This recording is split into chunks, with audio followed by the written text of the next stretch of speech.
Ladies and gentlemen, the following podcast is set for one episode.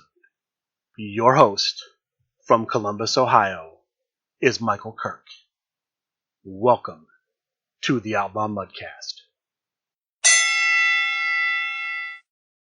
Hello and welcome to the Outlaw Mudcast, your digital audio dirt sheet for all things Supershow. The top story for this week, yesterday as I record this, April 30th, was the Rumble at the Refuge Create a Competitor Tournament hosted by ACE, Apex Combat Entertainment. I believe that's correct. There were 24 players at this event. The field included Gen Con winners, former LFF World Heavyweight Champions, former LFF Underworld Champions, Tag Team Champions, Tornado Champions. Just an incredible field of players. A little disappointing in the turnout. I know that events in the Northeast Ohio area, which is where this was, have drawn 40 or more in the past. I was hoping this was going to be this size, but it only ended up being 24 players. Steve Resk flew out for this event, ends up actually running the event. That wasn't originally planned, but he ends up being the man running it. The format for this event was 5 Swiss rounds. Every player played in 5 matches. The plan was to cut to around a top 8 after the 5 rounds, and diversity took effect. There was one player who went undefeated, 5-0, that was Sean Loeb. He received a bye into the semifinals. All of the 4-1s received a bye into the quarterfinals, and the 3-2s played off. For both the main Swiss rounds of the tournament and for the 3-2 play-in matches, there were no stipulations. Starting in the quarterfinal round, there were randomly chosen stipulations. There were 5 stipulations on the list that were possible. Steel Cage, Liger's Den, Ring of Fire, Lumberjack, and Psycho Circus. The way they chose the stipulations was random chance. For each match in the quarterfinals, there was a random stipulation drawn. Of the remaining 2, those 2 were drawn for the semis, and then the finals was the main event match.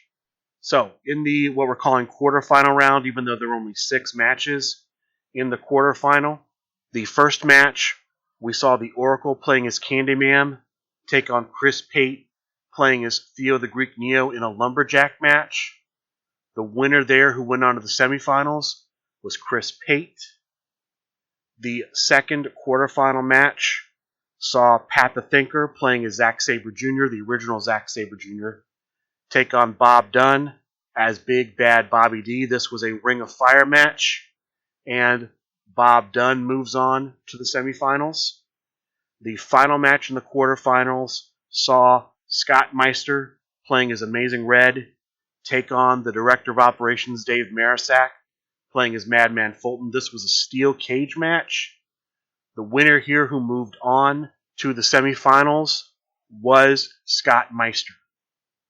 Now, for the matchups in the semifinals, it was determined that Sean Loeb, who was undefeated and got the bye into the semifinals, would face off against the lowest possible record. So, if there were 2 4-1s and a 3-2 in the semifinals, he'd face the 3-2. If there were multiple 3-2s in the semifinals, Sean Loeb's opponent would be determined randomly. If they were all 3-2s, if they were all 4-1s, same thing, Sean Loeb's opponent would be random. However, of the 3 players that made the semifinals, Chris Pate, Bob Dunn, and Scott Meister, only Chris Pate had a record of 3-2. The other gentlemen were 4-1. So, Chris Pate had to face Sean Loeb in the semifinals. The stipulation chosen at random for the match between Sean Loeb, who was playing as the Oracle, and Chris Pate playing as Theo the Greek Neo, ends up being Psycho Circus. meaning that Scott Meister, again playing his Amazing Red, faced Bob Dunn playing his Big Bad Bobby D in a Liger's Den match. I tried to watch both of them as much as I could. I know that the match between Scott Meister and Bob Dunn ended at Crowd Meter 1 with Scott Meister rolling in 11 and taking the victory, moving on to the finals. It was a very short match, and I did not get to see the finals. I do know he rolled an 11. The match between Sean Loeb and Chris Pate went quite long. I'm not sure how deep into the crowd meter it ended up going, but I know that Chris Pate rolled extremely well at the end and ends up winning. He goes on to the finals. Chris Pate, Theo the Greek Neo, versus Scott Meister, Amazing Red, in a main event match that goes all the way to crowd meter 4. The crowd on hand was clearly behind Scott Meister in this match. He's a Rust Belt guy. There's a strong Rust Belt presence at Rumble at the Refuge. Chris Pate, of course, has his fans. This was a long match. I believe I mentioned it went to crowd meter 4. It was a very frustrating match to watch for those who were pulling for Scott Meister because he routinely just lost turn rolls. The dice were not on his side. Even though he was able to push it to crowd meter 4, the dice were not on his side. And in the end, that caught up with him. Chris Pate wins his second Creative Competitor competition. He will be able to make a competitor in Supershow the game. Congratulations to him. I hope the competitor from his win here comes out quicker than the competitor from his win in BCW back in 2020, which, by the way, still has not come out at this point. August 2020, Ricky Riot still not available, still not complete. So I'm hoping this time, whatever Chris Pate makes, it comes out sooner rather than later. Featured matches at the event. ACE put on a championship match featuring their own local championship, the Absolute Apex Heavyweight Championship. We saw the champion, Kilted Gator, playing as Steel Wool, take on the challenger, Foxtail Huntress, playing as Ember Wolf. This was a relatively short match that went to crowd meter 0. The winner here ends up being the Foxtail Huntress. There's a new Absolute Apex Heavyweight Champion. Congratulations to Foxtail Huntress for winning that match. There was also a hardcore tournament that kicked off while the quarterfinals, semifinals, and finals were being played. 6 players were in this hardcore tournament. 2 squared off in a tables match, 2 squared off in a ladder match, 2 squared off in a steel chain match. The winners faced off in a tables, ladders, and chains triad match. The 6 players were Colin Simon, Kilted Gator, Jim Bias, Bob Dunn, James Booker, and Brad Iyer. Colin Simon faced Kilted Gator in a tables match, and he wins that. Bob Dunn faces Jim Bias in a ladder match. Bob Dunn wins there. And James Booker faces Brad Iyer in a steel chain match, taking the victory. So, in the TLC match, we have Colin Simon playing as Zombie versus Bob Dunn playing as King Kong Dundee versus James Booker playing as El Super Hombre. This TLC match goes all the way to crowd meter 5. Multiple saves, multiple hands buried. In the end, the winner, who as a result of this victory will receive a shot at the Hardcore Championship, James Booker. James Booker, the man with the cookie's fortune, is going to get a shot at the Hardcore Championship. Now, I believe the initial plan was to have that match take place because the Hardcore Champion, Chris Pate, was at Rumble at the Refuge.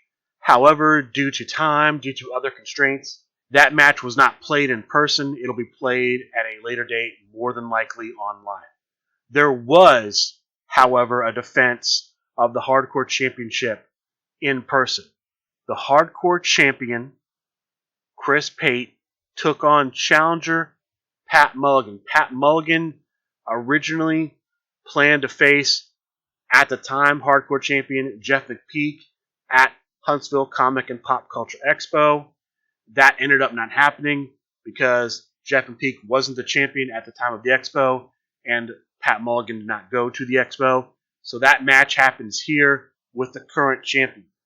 No stipulation in this match, which I think is strange for a hardcore championship to have no hardcore stipulation in a championship match. I'm surprised that happened, but no stipulation. Chris Pate playing as Big Bad Bobby D versus Pat Mulligan playing as New Jack. This match ends up going to Crowd Meter 2 with the winner, still champion, Chris Pate. Congratulations to Chris Pate for winning both his championship match and the tournament, having a big day at Rumble at the Refuge. That was the big news coming out of Rumble at the Refuge. Those were the results. Those were the matches. There are two things I want to talk about, though, that happened at Rumble at the Refuge. The first, unfortunately, involves Scott Meister, the runner-up at the Rumble at the Refuge Create a Competitor Tournament. I don't want to feel like piling on, but I have to give this not an honorable mention, but a dishonorable mention, because I saw him in the quarterfinal round make a play that might be the worst play I've ever seen anybody play in Supershow the game. And I'm going to talk about it, and I'm going to talk about why I think this happened, just to point out something important about the rules in the game. So, we have Scott Meister facing off against the Director of Operations in a steel cage match. Let me talk for a minute about a steel cage match. A steel cage match is a stipulation that has the following rules. There's no disqualifications.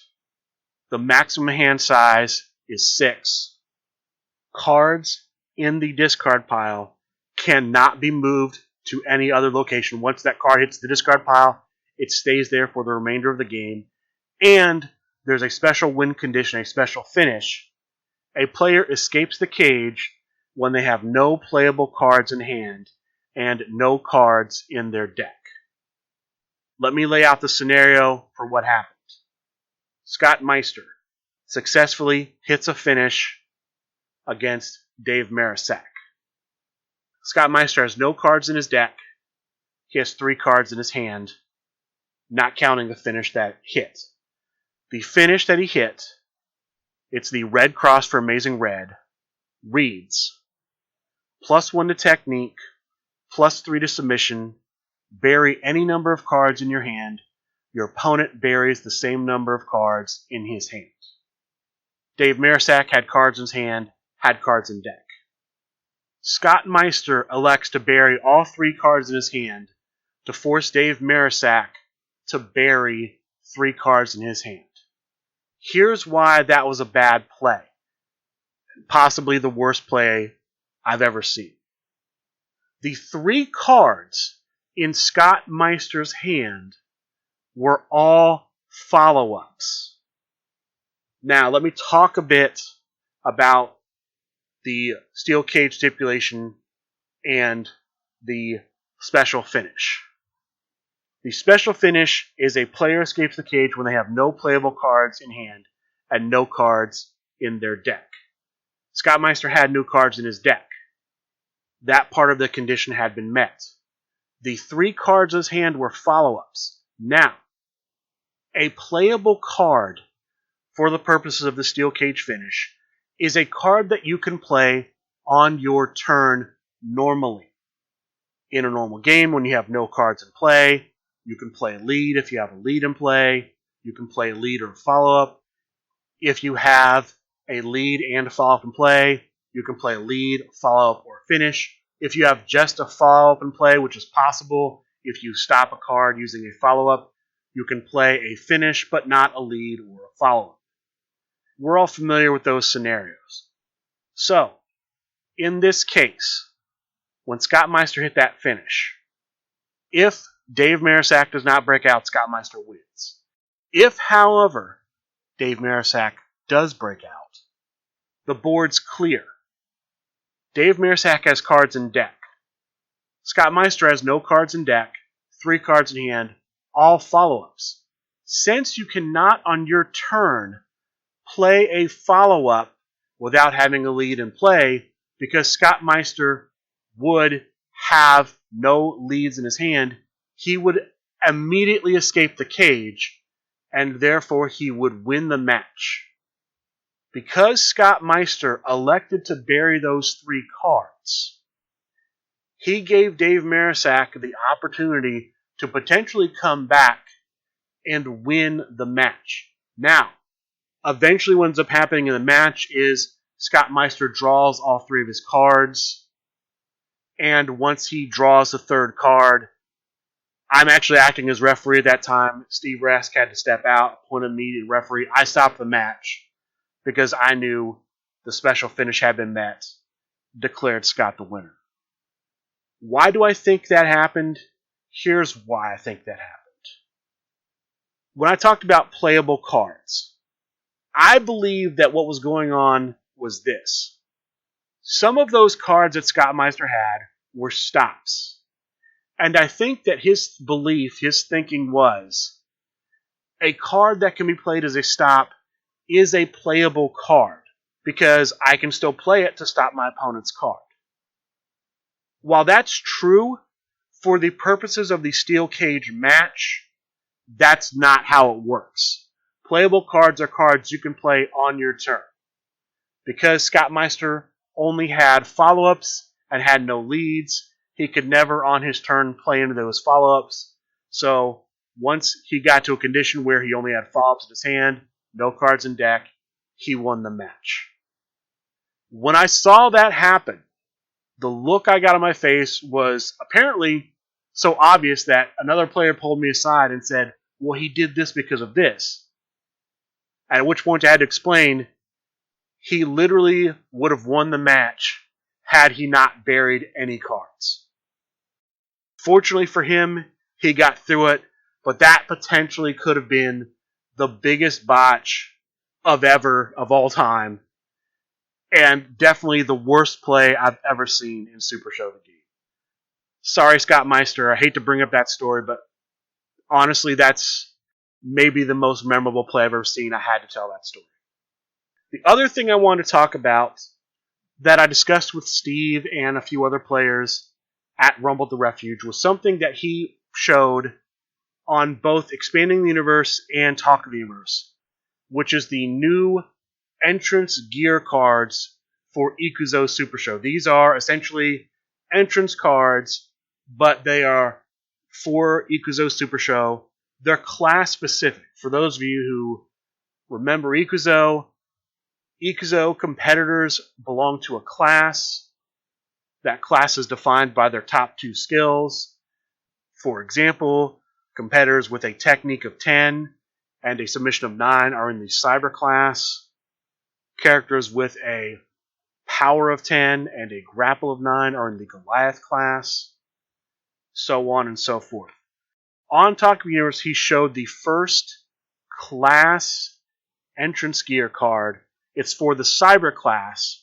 It's called Entrance Gear Satellite Scheme.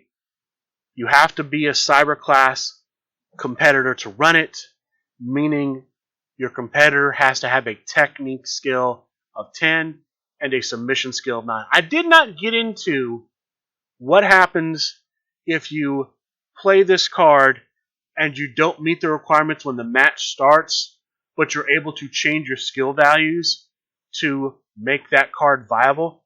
I don't know if that's a possibility. If you're somebody like Rob Van Dam, who I believe has agility and strike as his top 2 skills, but when his gimmick is active, both of those skills are 10, could he play a class card with essentially his printed 10 skill as the 9, his printed 9 skill as the 10, so when his gimmick goes active, they're both 10s, and it qualifies? I don't know. But here's the way the skill card works that was shown. Here's the way the entrance gear satellite scan card works. I'm going to read the text and then I'll tell you how it's designed to function. After you roll these skills for your turn roll, technique, technique, strike, strike, look at your opponent's hand, choose one finish, and discard it. To explain a little further, what this means is if you're playing this entrance card, you track your own turn rolls. You record the first time you roll technique, the second time you roll technique, the first time you roll strike after that second technique, and then the second time you roll strike after that first strike. Once that second strike is rolled, during the turn roll, you immediately activate the entrance card. You get to, at that moment, before the cards are drawn, if there's a bump before an additional turn roll is made, once that turn roll is the final turn roll, this entrance card goes off, you look at your opponent's hand, if the opponent has a finish in it, you can choose that finish and discard it. Now, I said immediately, this is not something you can bank. It's not like the Mad Ones gimmick, where once he rolls those 6 skills, he can choose which of his turns after that has been achieved he wants to trigger his gimmick on. This happens immediately. Also, this is not a once per game effect. Every single time in the game this happens, that a technique, strike, and strike is rolled, you get to look at your opponent's hand, you get to see if they have any finishes, and if they do, you choose one and you discard it. This can happen multiple times in a game. And while this is the Cyber one, there have been and there are in the works other entrance gear cards for other classes. One in particular I remember, I believe this was for the class that's the 10 grapple. I can't recall the name of that class off the top of my head. But for the 10 grapple, 9 power class, I believe their entrance card, the one that's in the works, if they roll 3 skills, I believe it's grapple, and then a third skill, they get to draw a card.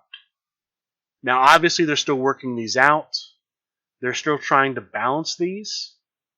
But from what I understand, the design is they're set up to basically trigger when they roll 10 a number of times and then a non-class skill a number of times. Like, for example, on the Cyber, it's technique, strike, strike. Well, we know the technique for Cyber is 10. We know the strikes. The printed strike can't be higher than 8 because in the Cyber class, the printed 9 is the submission. But that's kind of the way it's designed. I think these are going to be very interesting. I don't know how much play they're going to get because I feel like players normally would rather have something be consistent than something be random. That's why I feel like entrance cards like Champion of Kickstarter or Director of Operations are so popular. With Champion of Kickstarter, you know exactly what it's going to do. You're going to get that additional card in your hand at the beginning of the game. You're going to get the additional card in the discard pile. You're going to get that +1 to your turn roll. Director of Operations, you're going to get that +2 to your hand size. I would say outside of those 2 cards, the next most popular entrances I see are Backed by the Rack, which allows you to essentially convert a bump to a win, and the Cannolis entrance. I believe it's rolling in with the Ring General that gives you once per game an additional breakout roll. Outside of those, I don't see a lot of other entrances being played. Will that change with the addition of the entrance gear? It might. Now, being able to have an entrance card that fires multiple times could be really strong in this game. It's just going to end up being more of a gamble because it's going to happen outside of your control. With Backed by the Rack, you pick the when once per game you get to convert a bump to a win by adding +1 to your turn roll. With rolling in with the Ring General, you get to choose when you're going to have that additional break roll. So if you fail all of the break rolls, you can still activate that entrance and get one more chance to stay alive in the game. Whereas these entrance cards they happen when they happen. It's possible they can happen multiple times. It's possible they might never happen. I would not be shocked if we, in more singles matches, see the more traditional, and in more multiplayer matches, we see the gear cards. Because in multiplayer matches, both tag team as well as triad, fatal 4-ways, there are no entrances in bird cages, but maybe TLC triads, other formats like that, there are more turn rolls. So those cards may trigger a lot more in that format, and we may see that those formats are where the class cards end up being more played. I think that's a very interesting possibility that we could see with those. But I'm interested to see what comes out. I'm interested to see how the community reacts to it. They are going to be limited automatically because you are going to have to pick people that fit those classes, and not every player likes playing players within those classes. Sort of standard Supershow is to have a 10 and a 9 that are different, so you can run a stop at 13 through 15 and then a different stop at 13 through 15. For example, I'll use my own character, DJ Outlaw. DJ Outlaw has an agility of 10 and a grapple of 9. So DJ Outlaw can run, kick into the corner at number 13 to stop a grapple if his agility is greater, and he can run DDT at 14 so he can stop a submission if his grapple is greater than his opponent's grapple. Were DJ Outlaw a class card with an agility of 10, his strike would be 9. Based on the game right now, stops based off both the agility and the strike skill are in card slot number 13. If you're running a stop based off your agility, you can't run a stop based off your strike at 14 or 15. I am a fan of these entrance cards. I'm curious to see how they come out, how they develop. I know there are obviously going to be concerns about how powerful they are, but again, there is that class restriction. We'll just have to see how it works out. But that was the other thing I want to talk about from Talk of the Universe, from Rumble at the Refuge. Those are just some of my thoughts on the entrance gear cards for Ikuzo Supershow. Since we had a couple of championship matches at Rumble at the Refuge, now's a good time to talk about the other championship matches from this week. There end up being 3, 2 of which I had no idea were going to take place this week. The first, Tuesday night before the dojo, the Deep 6 Championship was on the line. The current champion, Rowdy Ron, playing as Kid Thunder, took on the challenger, Tim Riley, playing as Big Match Pete. The match went to crowd meter 3, but it was very fast. It was a very fast match. The judge, Tim Riley, just kept hitting finish after finish, winning rolls, hitting finishes. Rowdy Ron kept kicking out. And at crowd meter 3, Tim Riley hits a finish that Rowdy Ron cannot kick out of. Tim Riley becomes the new Deep 6 champion. Congratulations to him. Afterwards, Rowdy Ron rips up his Kid Thunder card. Not happy to see that, because in the current climate of the game, competitor cards are limited. If you don't want your competitor set anymore, just sell it. Because there are people out there who would love to have that Kid Thunder card, that now, because you've ripped it up, not only do you not have it, somebody else can't have it. So I would say anybody else out there listening, if you don't want a competitor card anymore, just sell it. I can't tell you how much I would be bummed if there was some card I was looking for, I couldn't get in the secondary market, and I see some guy have it, lose a game, and just rip it up. I would just be so bummed to see that, knowing how much I would love to have that card. That was the Tuesday match. Wednesday, I knew this match was going to happen. This had been promoted for a couple weeks. The Underworld Tag Team Championship, the Real Tag Team Championship, the current LFF Tag Team Championship, created to essentially be competed for, while Young, Dumb, and Broke hold the main LFF Tag Team Championship.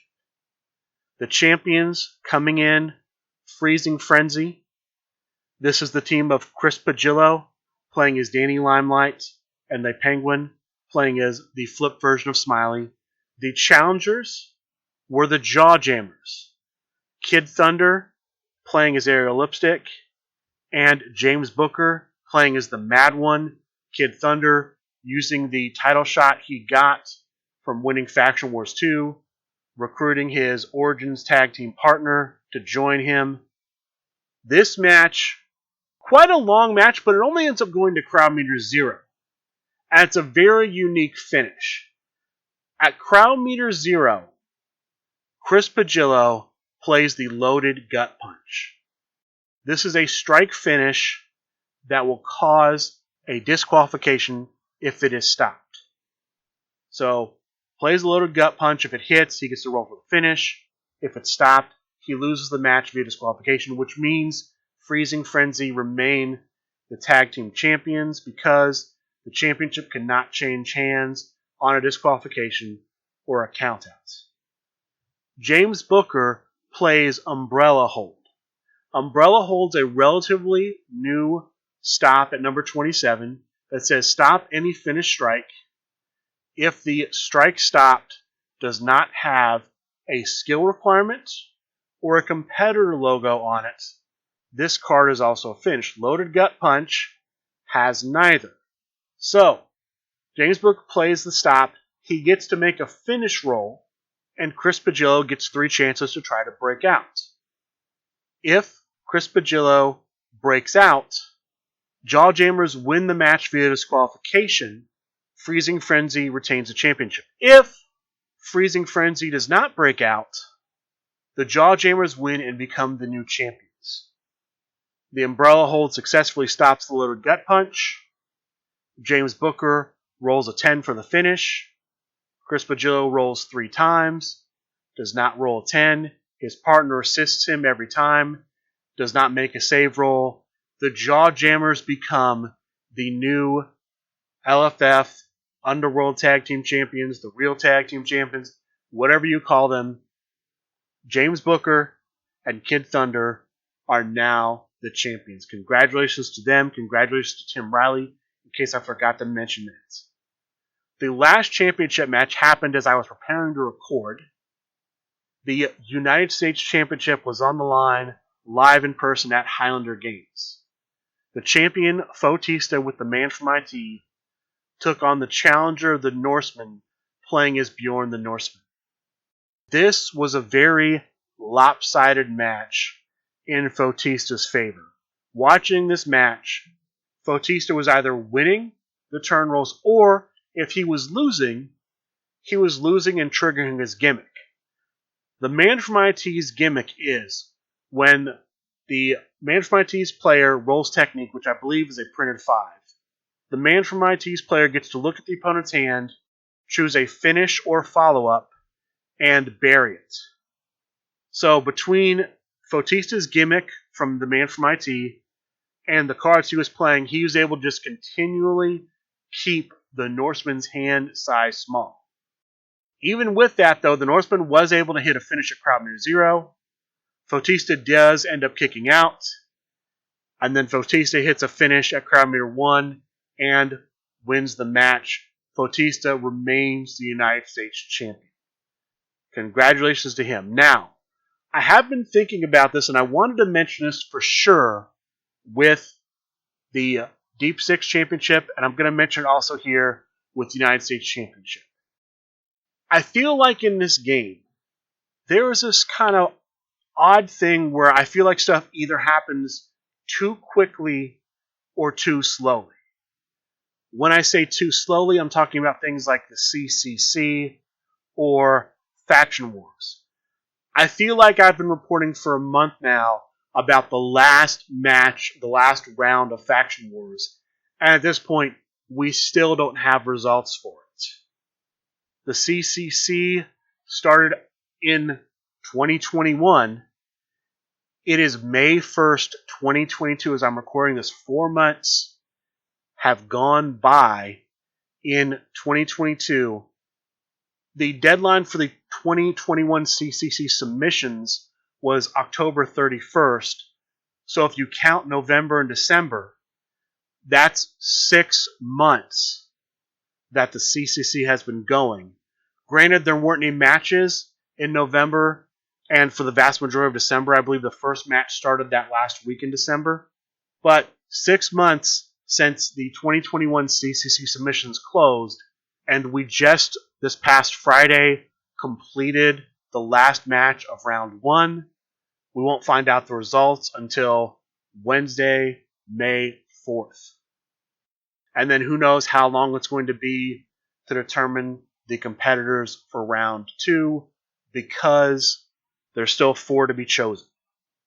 Those are examples of things taking too long, in my opinion. I feel like these things should be tightened up, because I've said this multiple times, out of sight, out of mind. When things go on for a long time and they're not promoted, people forget about them. On the flip side, when it comes to championship matches, it feels like they're happening too quickly. From the announcement of the match happening to the match taking place. With the Deep Six Championship, I first learned about the match happening during Talk of the Universe. I had not known what the date or time for that was going to be, and then less than a week later, it happens. To me, a week turnaround, and it was only 2 weeks, about 2 weeks from the last match where Rowdy Ron defeated Chris Pate. To me, 2 weeks is not long enough to build to a match. To me, you need probably 3 weeks to a month to really promote the match, hype it up, let the people in charge have a back and forth, cut promos on each other, build excitement toward the match. Same thing with the United States Championship. I had no idea that match was supposed to take place, hadn't heard or seen anything about it, and all of a sudden, here's the championship match. From what I saw, no build, no promos. Again, I could be wrong on these. I could be missing these. But again, that's part of the point. If there's only time to have 1, maybe 2 promos, that might not be enough time to build up, to hype up the match happening. So I feel like we need to find a sweet spot for things. And for me, that means a little bit more time between championship matches and a little less time for some of these big things like Faction Wars and the CCC. That's just my thoughts on where that is. And as always, promote. Get your name out there. Build intrigue. Build excitement. That, to me, is the most important thing. People are only going to care to the extent that you care. If you're in the match and you're not that excited to have the match, how can you expect the people to be excited to have the match? One last bit of championship news before I move on to the next thing. The number 1 contender tournament for the World Heavyweight Championship is in the top 16. Players in the top 16 have until May 4th, that's Wednesday, to complete their match. All of the matches in this round are tables matches. Based on sort of past results, I'm expecting to see the results from this top 16 probably posted next Monday. There's also been a post that while the matches are currently aligned in a bracket, when it hits top 8, that may change. The potential matchups based on the bracket as it is might get swapped depending on the results and the general manager, John Calase's whims. We'll just have to see. That's where we are, though, at the number 1 contender tournament. Bob Dunn's CAC tournament has also kicked off, I believe. Players have about a week left in that tournament to complete their first round matches. In the preliminary stages, which are going on now, each player has to play 5 other players in their group stage, and then the top players from those groups will advance to a top cut.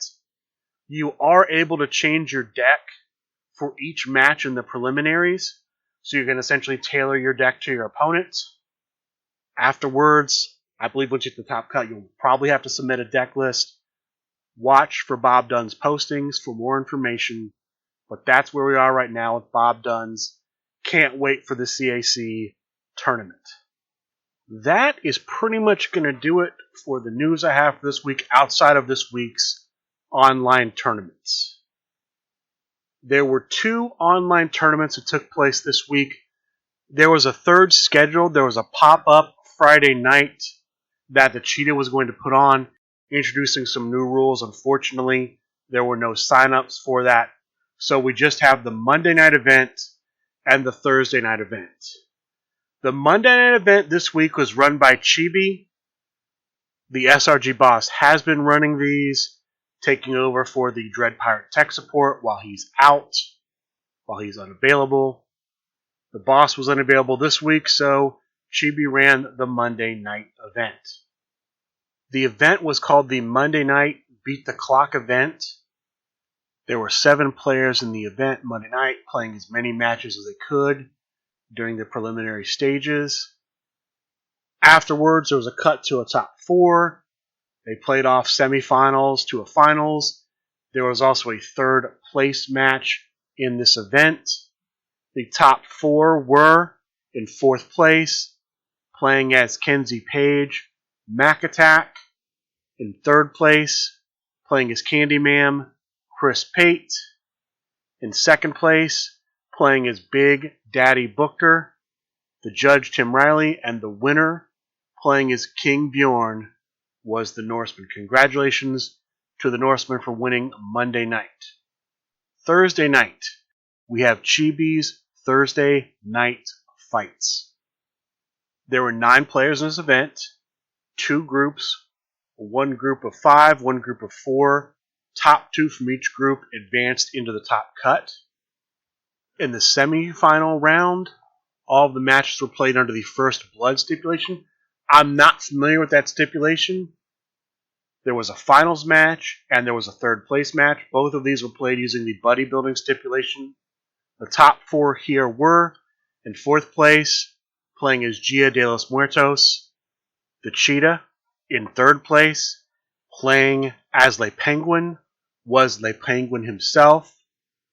In 2nd place, playing as Dizzy Derailed, Practicite, and the winner of Chibi's Thursday night fights, playing as Swim Files. I'm not sure which version of Swim Files. Swim Files is a double-sided competitor, but it's not a flip. It has 2 different gimmicks, and you can choose which one you want to play as. But the winner with Swim Files, the Grump, Danny Thunder. Congratulations to the Grump for winning Thursday. Congratulations to the Norseman for winning Monday. As far as events for next week, on supershowthegame.com, there's currently nothing listed, but look for something Monday night, look for something Thursday night, Dojo, as always, on Tuesday night. As far as I know, the rest of the week, and really the rest of the month, is open. The next big event scheduled is going to be Origins Game Fair, which is the 2nd weekend in June, from that Wednesday to Sunday. It's a 5-day convention. Supershow the Game will be there. They're not just a vendor, they're also one of the sponsors, so they usually have a large, dedicated play space. And because of this, they not only have a booth in the vendor hall where they can sell product, but at their dedicated play space, they sell product as well. So while most of the time in the convention, you have to wait for the dealer hall to be open, and the dealer hall is only open certain days and certain hours of the convention, SRG gets to sell at their play space pretty much the entire time the convention's open, long after the vendor hall is shut down at night. So they're in a great location, and they have a great advantage at Origins Game Fair. That's going to be taking place June 8th through 12th in Columbus, Ohio at the Greater Columbus Convention Center. That's where it's been for the past number of years. That's where it is right now. Let me mention this too. Right now, because this just changed. The policy as far as COVID-19 is concerned, and it just changed. It's this. They are requiring people, if they are eligible to be vaccinated no later than May 24th. That's both shots if you're taking the 2-shot vaccines, or 1 shot if you're taking the vaccine that's only 1 shot. They changed the mask policy as well. Masks are optional. They were mandatory. Masks are now optional. They're encouraged, but they're not mandatory anymore. I don't know if they also changed their policy on social distancing. I didn't see anything about that. Before, you had to be vaccinated, masked, and social distance at all times. That has been changed to what I just gave you. I'll continue to monitor the situation, and I will give you updates if the policy changes further as we get closer to the convention. But that's the current COVID-19 policy for Origins Game Fair. My plan right now is to be at Origins Game Fair because it is in my hometown, to cover the events going on as best I can for the podcast. That is also why I've been asking people to follow at Outlaw Mudcast on Twitter. I would like to get a press pass to get a little more access. I'm not big enough right now to get that. They want you to have an audience of at least 500 people before they'll consider you for that. Unfortunately, nowhere near that many people listen to the show. I wish they did. But I'm hoping that if I can get a big Twitter following, I can take that number to them and say, hey, look, I have this many people following the show on Twitter, and that can help me get them. Because while they're looking for 500, they have stated they'll work with you if you're less. So I'm hoping, if I get 200, 300, maybe that's enough to get me over the edge. That's why I'm asking that. So if you feel like doing it, if you have a Twitter account, follow me. If you don't, there's no need for you to sign up for social media to help me out. But if you're already on there, I'd appreciate it if you just gave the show a follow. With that being said, that's going to do it for this week's episode of the Outlaw Mudcast. I'd like to thank all of you for listening, and good day.